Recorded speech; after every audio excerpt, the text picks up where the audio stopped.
I have noticed that people don't tend to get enough sleep. And I've noticed this because when I ask the question, how are you doing to someone, they usually say, you know what, I am tired. And when we're tired, sometimes we can fall asleep in inappropriate places. University, work, even in church. And I want to tell you about a man who fell asleep at an inopportune moment. His name, Peter. Now, I'm not going to talk about the Garden of Gethsemane. I'm going to talk about something else. Another time when he fell asleep. And that was during the Transfiguration. And that is when Jesus was shown in his glorified state. And that's taken from Luke chapter 9. Just before the Transfiguration, Jesus says something interesting. He says this, the Son of Man must suffer many things and be rejected. And also he says he is going to be killed. Then he goes and turns to his disciples and says to his disciples, you know what? I want you to take up your cross and follow me. Translation, you're also going to suffer. Hear my words, you're going to suffer. Life isn't going to be easy for you, but just follow me. After that, a few days later, he takes his inner circle, Peter, James, and John, and they all go up to a mountain, the Mount of Transfiguration. Now what happens is Jesus is transformed, his face, it shines, his robe, it shines. And during this time when this mountaintop experience, do you know what Peter's doing? Do you know what he's doing? He is sleeping during a time when he should have been awake.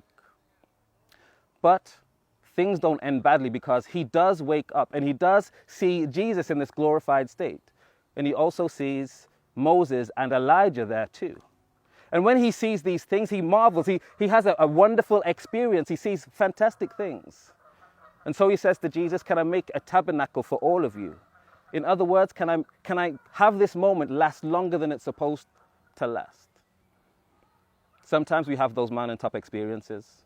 Those experiences where we're on a spiritual high and we just want them to last forever. And this is what Peter was doing.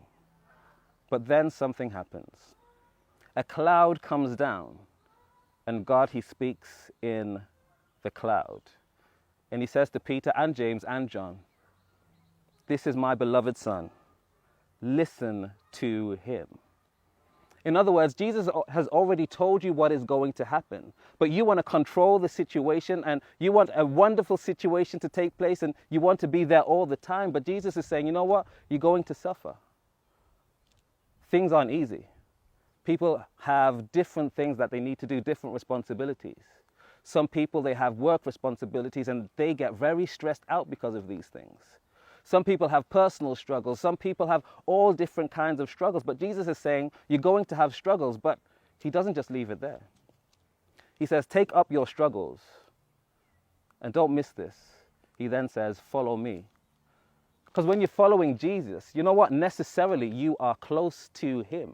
When you're following Jesus, necessarily, he is right there through the struggle. When you're following Jesus, he is right. He's so close that you can hear his words. I know it's tough. I know life is challenging. But what we need to do is we need to give all of these things to Jesus. Because when we give these things to Jesus, yes, we're going to suffer things, but he is going to be right there. And we'll be able to follow his voice. And I just want to leave you with some hope as well. And this is the hope of the Transfiguration. There's going to be a time when that is a constant reality. When we can be with Jesus, when we can see Jesus, when he's in that glorified state, and we will have that consistent mountaintop experience. But in the here and now, my advice to you is stay close to Jesus and miraculous things will happen.